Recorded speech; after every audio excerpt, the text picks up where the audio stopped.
justiça. Porque vai chegar a hora em que nós vamos ter que nos apresentar diante de Deus. E a escolha é nossa. E Samuel, quando olhou para o filho de Jessé, olhou e falou assim: esse certamente é o rei de Israel. Deus vai olhar para Samuel e vai dizer: não atente para a aparência, pois eu não vejo como o homem vê. O homem atenta à aparência, mas Deus conhece o coração. E quando Deus fala que conhece o coração, é que Deus sabe tudo aquilo que nós fizemos aqui dentro da igreja ou fora da igreja ou no secreto, onde nós estivermos. Por isso que Jesus vai trazer esse alerta, que é para a igreja estar preparada, que é para a igreja estar atenta aos sinais. Mas, irmã, isso não tem se cumprido há muitos anos? Tem se cumprido há muitos anos. Quantos anos nós ouvimos falar de guerra, maremotos, terremotos, fome, destruição, falsos profetas, falsos mestres que andam por aí segundo aquilo que Jesus falou? Tem acontecido, mas isso é para eu e você estarmos alertas, estarmos atentos às palavras de Jesus, porque Ele vai dizer que será como nos dias de Noé. Noé é pregoeiro da justiça. Noé é homem que se levantou para fazer a vontade de Deus. Você olha para Noé hoje na nossa realidade, parece uma loucura, porque Noé construiu uma arca no tempo em que não chovia. Está perdendo tempo, é louco. Está fazendo o que ali? Está só perdendo tempo. Passa uma década, passa 2 décadas, passa 5 décadas e Noé estava perdendo tempo. E você acha que é diferente da forma como o mundo nos vê? Eles olham para nós aqui, eles estão perdendo tempo, não deixando de aproveitar, sem saber que nós não viemos para este mundo, para esta terra, para aproveitar aqui não. Nós chegamos aqui, conhecemos a Cristo e recebemos uma missão. E a missão é ir de por todo mundo pregar o Evangelho. Aquele que crê será salvo, mas aquele que não já está condenado. Então nosso objetivo é ganhar almas, mas o nosso alvo não é a terra, o nosso alvo é o céu. Aqui é lugar de passagem. E Jesus não veio para reinar aqui. Jesus veio para mostrar o caminho, para nos dar a palavra que leva para o céu. E Ele vai dizer: eu sou o caminho, a verdade e a vida. Ninguém vai ao Pai senão por mim. Então não tem como chegar até Deus se não for através de Cristo. E nós vamos ver que Jesus não reinou aqui, bem pelo contrário. Jesus morreu crucificado, e a Bíblia no Antigo Testamento dizia: maldito era o homem que fosse pregado no madeiro. Ele se fez maldito por mim e por você. O castigo que era para nós, que hoje nos traz a paz, estava sobre Ele na cruz. E pelas suas pisaduras, pelo seu sofrimento, Isaías vai dizer que por isso que nós fomos curados, por isso que nós tivemos novamente o restabelecimento da relação com Deus, que antes nós não tínhamos mais. Mas nós temos uma escolha para fazer. Ou escolha a eternidade, ou escolha a terra. Jesus vai dizer: aonde estiver o vosso tesouro, ali estará o vosso coração. Irmã, é pecado ter dinheiro? Não. O pecado está em o dinheiro ser o teu tesouro. É pecado ter coisas nessa terra? Não. O pecado é você amar essas coisas. Como diz o meu pastor, ele sempre fala algo, eu nunca esqueço. Ele fala que o dinheiro, ele é um ótimo servo, mas ele é um péssimo senhor. E é verdade. Quantos são escravos dele? E às vezes você diz: mas eu não tenho muito dinheiro, então não é o meu problema. Às vezes não é o dinheiro, mas apego pelas coisas dessa terra. Você deixa de buscar a Deus porque você tem outras prioridades. E eu tenho algo para te falar nesta noite. Eu não sei qual é a tua prioridade, mas escolha nesta noite. Se você sair com essa determinação no teu coração, você já ganhou a noite. E priorizar o reino de Deus. Mas irmão, o que vai ser da minha casa? O que vai ser da tua casa se tu crer na palavra que diz: buscar em primeiro lugar o reino dos céus e a sua justiça, e todas essas coisas nos serão acrescentadas. O que Jesus, o que a palavra de Jesus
é que uma igreja que não está em movimento, ela morre.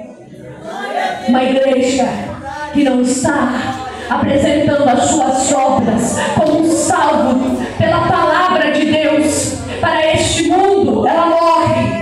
Quando a igreja, quando eu e você, não é a igreja de Cristo, mas eu e você, dormimos, paramos de fazer a obra, esperamos pelos outros, queremos cobrar de todo mundo e apontar para todo mundo, e esquecemos de olhar para a nossa própria vida. Senta com alguém que fala mal de todo mundo, pode cuidar que aquela pessoa está cheia de problemas, o inimigo já cegou a visão dela para falar do próximo. Porque quem está próximo de Deus tem o amor de Deus. E a Bíblia diz que o amor de Deus é um amor inestimável. Quem está próximo de Deus ama o Senhor. Mas está caído, dá a mão para ele levantar. Mas está caído, vai lá e se abaixa para não deixar ele cair. Quando vê que está caído, não abre a boca para falar, dobra o joelho para orar. Porque é maior do que a tua voz que pode destruir não só a alma, mas a vida toda. É o teu joelho que levanta aquela alma para alcançar uma multidão. Ei, chegou a hora de nós nos levantarmos, não de pé, mas de joelho. Porque a nossa vitória está na oração. A falta de comunhão gera esfriamento espiritual. Comunhão com Deus através da oração e através da palavra. Sem oração não tem como permanecer de pé. Amigo, uma vez logo, a oração ela é um combustível para a nossa alma. A palavra ela é o alimento para a nossa alma. Então por isso que muitos estão morrendo, porque não tem palavra, porque não tem alimento. Você experimenta ficar sem comer, não vai resistir, vai morrer. E olha, a nossa alma raquítica precisa desse alimento para sobreviver, para permanecer de pé. E o inimigo quer nos afastar desse alimento. Por isso que muitos que participavam de cultos de ensino, hoje você vai lá e não aparece mais. Por isso que muitos estavam na escola bíblica e hoje você vai procurar, não está mais. Mas se você em casa, está na Netflix, está no celular, às vezes não, mas o jovem não pode ir porque ele tem que estudar. Ah, faz tanta coisa, mas a última coisa que vai fazer é estudar. Sabe por quê? Porque nós estamos cheios de justificativas para fazer a obra de Deus. Hoje eu não posso, hoje não dá. Se der eu vou, se não der eu não vou. Se der eu faço, se não der eu não faço. Ei, cuidado, porque naquele dia Deus vai separar o que é do que não é. Não é por aparência, é a essência de um verdadeiro adorador que atrai o Pai, e não a forma que ele pensa que vai agradar o Pai. O problema é que para agradar a Deus tem que obedecer a palavra dele. O amor a Deus é demonstrado através da obediência. É a atitude. Tanto que Deus amou o mundo de tal maneira que ele tomou uma atitude, entregou o seu único filho. Então amor é atitude. E o nosso amor com relação a Deus é obediência. E quando o Senhor Jesus traz a comparação a Noé, pelo qual a terra foi destruída no tempo dele, e só sobreviveu ele mais 7 da sua família que estavam dentro da arca, que construíram a arca, se prepararam, entraram na arca, só que quem fechou a porta foi Deus. E depois que Deus fechou a porta, ninguém mais abriu. E assim a igreja, eu e você aqui estamos nesse processo de construção chamado santificação, sem o qual ninguém verá o Senhor. Hoje a nossa construção não é de uma casa, de uma arca, mas é da nossa casa espiritual, da nossa alma. E nós, dia após dia, temos que deixar a palavra, que é o que purifica, que é o que capacita, que é o que leva o homem para o céu, que é Cristo. E nos dias de Noé, talvez eles olhavam para Noé e diziam: esse cara é louco, né? Não está na Bíblia, estou falando, irmãos, minhas palavras. Mas imagine, se nos dias de hoje nós estamos aqui e muitos olhos assim, está perdendo tempo jovem na igreja, não pode fazer nada. Na verdade, a palavra vai dizer que quem está no mundo é escravo do pecado. Nós não, nós somos libertos pela palavra. Só que nós vimos um movimento de muitos crentes hoje que se dizem cristãos, mas não são. Um movimento de igrejas, de falsos mestres, falsos pastores que se dizem de Deus e não são. Eles usam o emocional para atrair multidão, mas a palavra que liberta é a verdade. Não é aquilo que o homem quer ouvir. A palavra vai dizer: conhecereis a verdade e a verdade vos libertará.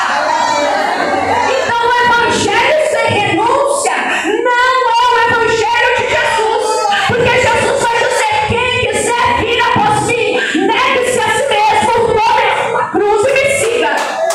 Ele não disse todos devem, ele vai dizer quem quer. É uma escolha, dia após dia. Não é uma vez crente, sempre crente.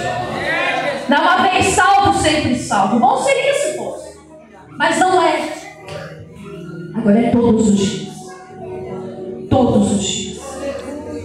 Nós matamos a nossa carne.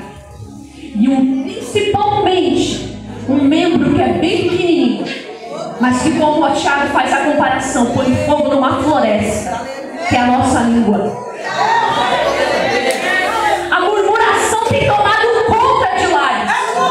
O inimigo tem entrado de uma conversa, se torna uma roda de escarnecedores. E que se eu e você não vigiarmos, daqui a pouco está dentro da nossa casa. Ah, porque o fulano fez isso, o ciclano falou aquilo, isso é murmuração. Eu e você não temos que falar dos outros, mas olhar para nós mesmos, porque a salvação ela é individual, e aquele que está de pé, cuide para que não caia.